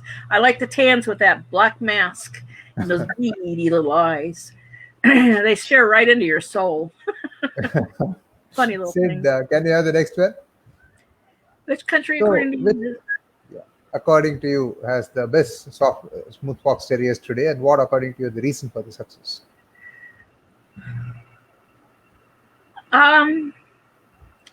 I would say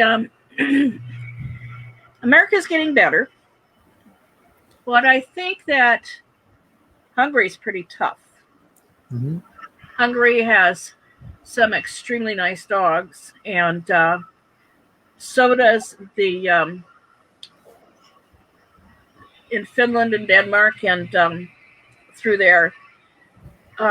Also, I have to count Belgium as having some wonderful dogs, but I'm thinking European dogs as a whole have got a leg up on the American dogs. Mm-hmm. Australia has some nice dogs. They're down in, they've lost quite a few good breeders these last few years. Peter Luton passed away. Oh, has it been 4 years ago now? He was a great mentor for me, and his kennel name was Rama. He was into quite a few different breeds, but he was really amazing with his fox terriers. He was a very sought after judge also, but we were partners for quite a few years until he passed. But Australia's got some pretty tough competition too. But I think in the whole, it would be in Europe. Europe. Okay. As a larger continent, I think, as you said, they're complementing each other. They're able to bring in better uniformity. I have to choose all three, yeah. Yeah. So, Sid, can you go to the next one? So I'm asking for the next one. Okay. So, smooth fox terrier, like most terriers, is an extremely high-strung animal and has a very high prey drive. How does one train and handle this in the show ring? I think this was already addressed, so we'll skip this question. Well, no, because the really cool laid-back smooths kind of don't get any press. My first smooth, Riley, again, he was an awesome dog, and he was 14 and a half when he passed. But I could call him off a rabbit, and he was pretty clever. It just depends on the bond you have with the individual dog. It's if you have a lot of dogs, it's harder because you have to spread yourself around. Mm-hmm. But they're not necessarily high strung as they are high energy. Mm-hmm. My guys are out most of the day when it's decent, and they're in they're big yards actually, Then they zoom around a little bit when there's something interesting going on, like if there's a rabbit around somewhere or a bird flies through or someone comes out on the deck and says hi or Tuffy goes down the stairs in the yard. They're up running around barking. And when that's gone, they're sleeping. And they sleep. They sleep most of the day. So, even if you keep them in crates and you go to work, they're sleeping and they're not aware that they're they're missing out on something. I mean, they're having to see when you're home, but so they're busy dogs, but they're not necessarily. I don't think they're as high strung as the wires can be. Okay. But I've known a lot of laid back wires, but how to train them, as you con them into thinking it's their idea, and it's the easiest way to do it. And also, they work fabulous with clicker training if you understand really how the clicker training works. The lady that has Fallon is very astute at it. And when she came down to visit one time, she showed me, and I haven't figured it out yet. But it's like you click to cue them on the immediate thing that they've done. Uh-huh. And then treat, and then do it again. And pretty soon you don't have to treat. They just do it on the clicker or on your cue word. And they're really good at working with clicker training or conning. As you can call it. You have to have the mind meld, like Captain Kirk on Star Trek. As you rightly said, they're extremely clever dogs. You actually need to con them. It's otherwise, or they end up conning you. Yeah, because they're usually smarter than their owners. And once you figure out that you're doing something because that's what the dog wants you to do, you have been trained by your dog. You try and keep the shoe on your foot, not on his foot. It's hard though. But that's what's part of the charm. They're very charming dogs. True. Extraordinary personalities, as great. Yeah. Sid, can we have the next one? So, as a continuation to the earlier question, with their unique temperament, are smooth fox terriers suitable for a home with other dog breeds, animals, or small kids? Yep. Yeah, they are. They're great for kids, as long as the kid respects the dog. Mm-hmm. And generally, maybe not a toddler, but if they grow up with a toddler that is taught, to be proper around dogs, they're awesome. They're awesome about their people, and they can be very, very loyal. Other animals, as long as they're introduced, they get along with cats, they get along with bigger dogs, they get along with smaller dogs. So as long as you are the boss and you don't allow any problems with fights, things like that, generally, if that happens, it's going to be a lose-lose situation where you're either better off placing the pet that causes the issue or keeping it in a different area. Some clients I had that had Westies decided, it would be wonderful to have a picnic in the park with our Westies. And Westies can be a little more aggressive than Fox Terriers. Okay. Well, there was a fight, and those people are not speaking to each other now. And one woman had to have her wedding ring sawed off her finger. They didn't cut the finger off, just the ring. But you got to know these. You got to know terriers before you put groups of these together. Fox Terriers are not really a breed you run a lot together like you would with beagles or cockers, or you can run maybe a handful together, but you got to realize issues will happen, damage can happen, vet bills can happen, they can kill each other, they can hurt you badly. You just have to know the situation, and I would say I would never leave my dogs alone together unless they're crated. It's just I made a decision years ago that I would rather have the dog safe. It could be mad at me, but then I wouldn't have the vet bills or lose one of them. So it's just a practice that I follow. And even when they're out, they're next to each other, but they're not together unless I'm with them. I always have to be with them if I run them together. I totally understand about that. The little guys, I mean, the puppies are one thing, but when you get up, and Patton is an exception to the rule. He gets even along with male dogs, whole male dogs.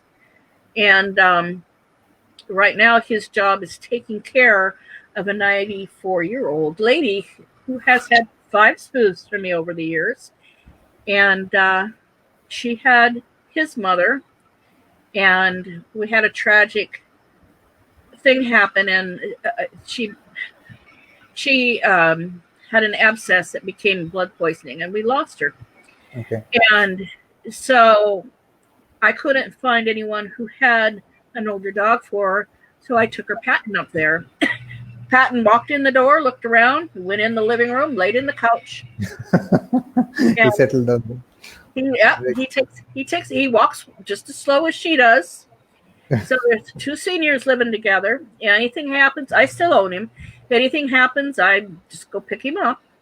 So it's a good situation for both of us. He gets his own lady and a couch and a yard. And after all the travels worldwide. I have room for another dog or puppy, whatever happens, you know. I do like I only breed once in a while in order to test my theories. So I rarely have litters, as you know. They take, well, my last litter was 4 years. 1.5 years back. 1.5 years back, maybe. Well, Nicole and it's usually 2 or 3 years before I breed again. But then, you know, I just want to grow them up, and I don't want to have 1 million dogs. I have 6 fox terriers here right now, and one of them is my preemie. He was a preemie puppy, and it happens. He was an artificial insemination, and of which the first it wasn't. It was they did the they put it in the uterus for surgery, and it was my semen I had brought over from Australia. And then we followed up 3 days later with the last of it. And he conceived about a week later from the other puppies.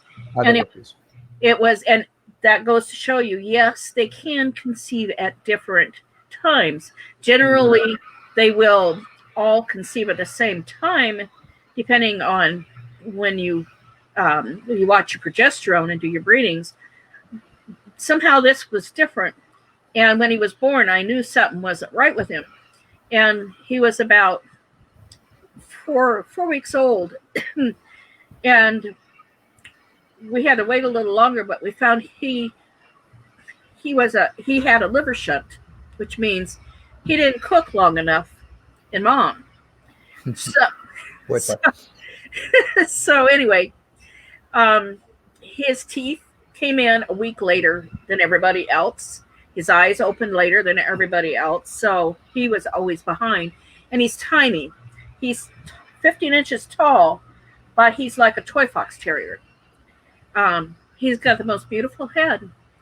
And we did, a lady in Malaysia saw him on Facebook and wanted him in the worst way. She had one from Australia that had passed, and it was marked just like this one, and he was born on the same day. So she helped me with his medical bills, and we had the surgery done on him at a clinic. It was just like ICU in a human hospital. And he made it and started eating, and I have him still. But in the interim, it messed his pancreas up, and he's diabetic, so he really couldn't make the trip over to her. Mhm. So she's in the Near East. So he lives here and he's doing well, but he's a noisy little guy. But I figure I produced him. He's my responsibility, and I'm not one to snuff a dog because he doesn't fit in. Um, he's just a disadvantage. He's my him and I are together now because we're both disadvantaged. He's more like a special child, I think. Yes, a special child. So, So yeah, he'll be here, and my vet and I have bets as to how long he'll live. She says he's going to live till he's 22, and I said, well, if he does, then I'll bite the dust before then, and I'll will him to you. But anyway, I don't have a clue. He's healthy, but he is insulin dependent. I give him shots twice a day. I So think we will go on to the next question, which is more on the health aspects of it. You're talking about health. So, what are the health issues that is observed in smooth fox terriers, and what are the health testings which are available to screen the stock? there's a lot of things in the last, probably 10, 15 years that people have started to test for. They're Okay. testing for heart issues, Hmm. hips, they're testing for dysplasia, and they're testing for the elbows, eyes. Sometimes there's some eye issues. I actually thought Bond had an issue with his eyes because he was run into things on occasion and just do funny things. And I went to a specialist. We had all the tests. He's perfect. He's just a boy. So, test him if you're worried about it. But that way you know for sure. And I did run the tests. Also, of course, we have to DNA any import, and I generally do DNA my dogs. Okay. They had a breeder somehow started getting puppies with legs perthes, which is where the ball of the hip, the ball of the femur, starts compacting upon itself, Okay. and you have to have it surgically removed, and then it'll. Okay. Okay. So that they can't really figure out how to. You can't breed two affecteds together and get an affected. They don't know how it transmits. And they started to do a study at some of the big vet colleges, but people just didn't bother sending in enough blood samples. Blood samples. Okay. So they had to close it out, which is sad because it would have been nice to have a DNA marker on something like that, because you get, like on some things, you get clear, you get affected, Carrier and then affected. and you get carriers. So, at 6 months to a year old, you know if you have an affected. But you don't know if you have a carrier. So she managed to breed a couple of litters, a bunch of affected dogs, and didn't really want it to get out, but I had to blow the whistle on it because that's not a good thing. And also, she was using dew, so another reason why I brought him home and tested him. He had thyroid also, and he got neutered and went off to a pet home. Even though he had all those litters out there, they were ones that she had bred. I don't think I used him directly. I got a puppy back from him, but that was it. So anyway, there's that. I don't generally see or hear of a blood issue like they have in Dobermans or in Schnauzers, or some of the things that Westies carry. But those are the main things that they get tested for. Now, I don't always send my hip x-rays into OFA, which is the registry for some. Okay. I have them done, and my vet and I sit down and go through them. So I do know the hips I have are very good. The couple that I have had done were excellent. A couple are good. So I do. That's the part that I do, and I do test thyroid. Thyroid. Okay. And when you Okay. start getting issues like temperamental problems, and they shouldn't be that moody, test for thyroid. Or if they Thyroid. Yeah. if they lose hair on their ears, they get kind of bare on their ears. Just test for thyroid. It's a T4 test, and even if they have it, it's generally not expensive to give them the meds for it, and you make the decision and if you want to keep them in the plan or not, Mm-hmm. in your Makes program. sense. So that's basically Health testing that happens. Okay. right. I think the heart issues are the hardest thing, because some of the top winning dogs have had issues and have passed at like 6 years old, and I know it's a myopathy of some kind, cardiomyopathy. Uh, my friend with Dobie's bred a litter, and every one of those puppies, I think there were 12 puppies, all died before they were 6.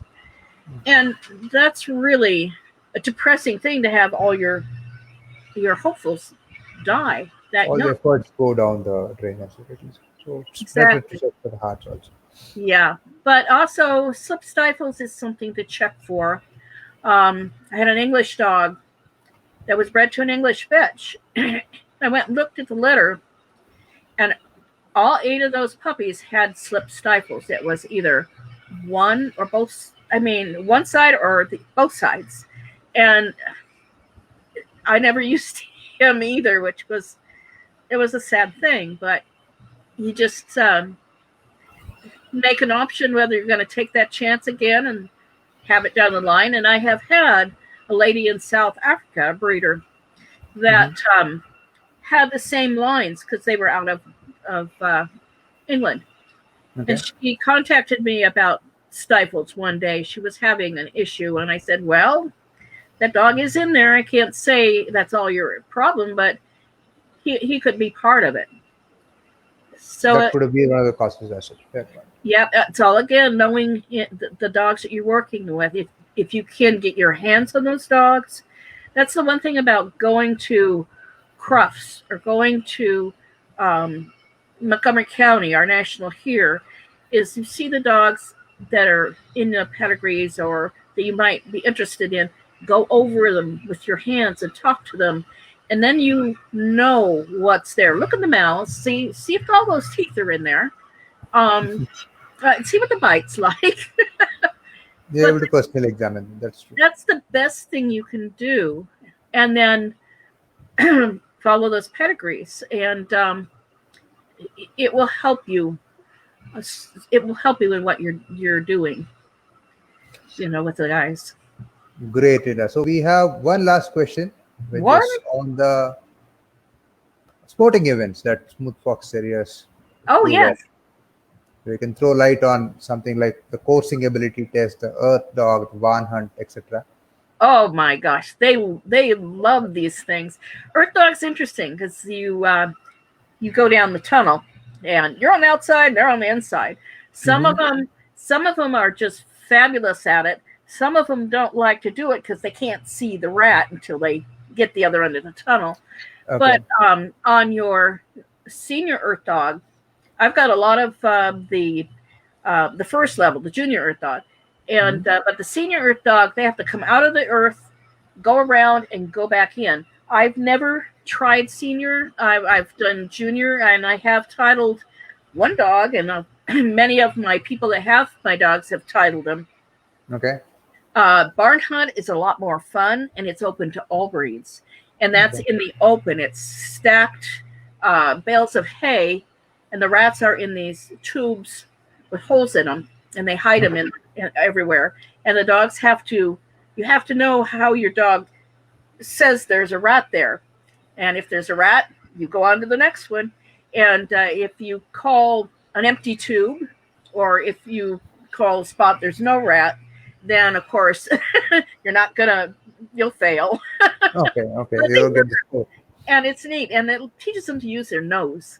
And you have to be able to read the sign when the dog's telling you, okay, here, they don't always say, oh, come on, here it is. So it's that bond again. That's how Fallon's done so well, is she has such a bond with Bonnie. It's just amazing. But there's that. They have now the lure coursing, which is they chase that like a greyhound, and they time the events. And then they have dock diving, Dog diving, where they dive into the water. And we have quite a few smooths out there that really are. They love that water. I think my friend down in Virginia, his dog just jumped 9 feet up to get that toy, and down he went. So, yeah, and it's funny because she finally bought a big pool to practice in, and I have a friend over a few miles from me that has Australian cattle dogs, and they are, her dog can jump almost 20 feet. Wow. It's really something, but she had to buy a pool for the dogs. But and then the scenting is really amazing. And there's different levels and different clubs that have the scenting. They also have another rat thing, Happy Ratters here, and that's a lot of fun too. And it's like you're in an alley full of junk, and you go find the rat. And I think Fallon has all her titles in that too. And then the tricks, you have to do the tricks, and then they also can do not just agility with the jumps and things, but they can do obedience to a certain extent. Some of them are really good at it, but rally is where you have to follow the signs that tell you what to do, and you can get a title with AKC. Okay. So there's a lot of things you can do other than showing. It's a whole realm of things, and showing can be really boring to one person, and it could be really exciting to a person. But these other things are just really fun one-on-one things where you're not competing against another dog. You're competing for time or hides or fines, or it's really nice that these dogs are that flexible. They can do all this stuff. So good all around. It's a good all around dog if you're willing to work at it, or if you want to get a golden retriever, you can go out and do it. So good. So we understand that the fox terriers are extremely versatile, other than just being show dogs. Yeah. So thanks a lot, Linda. That was, I think we are overshot by more than an hour. We did a 2-hour and 15-minute session. So thanks a lot for all your interesting insights into the breed for the second time around. I hope it made sense. And thank you all for joining us for this session. Looking forward to have you all. Hi. Looking forward to have you all join us next week for an interesting session about an interesting breed. Thank you. Stay safe with this COVID situation. There's a pandemic situation worldwide. So stay safe, stay home. The infection is not thawed down. It's only that the economy has gone down, so they opened up on the lockdown. So all the best. Keep your mask on. Okay. Take care, Thank everyone. you. Thank you all. Bye-bye.